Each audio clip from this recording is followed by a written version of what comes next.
vai vivendo, que uma hora acontece. Tudo tem o seu tempo.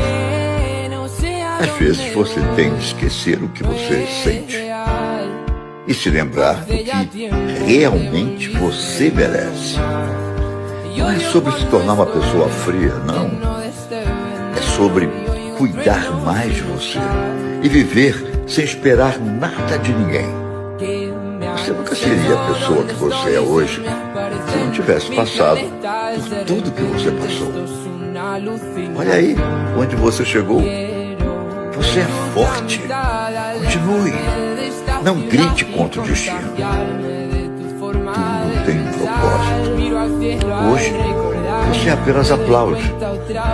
Mas amanhã, você apresenta um espetáculo. Enquanto isso,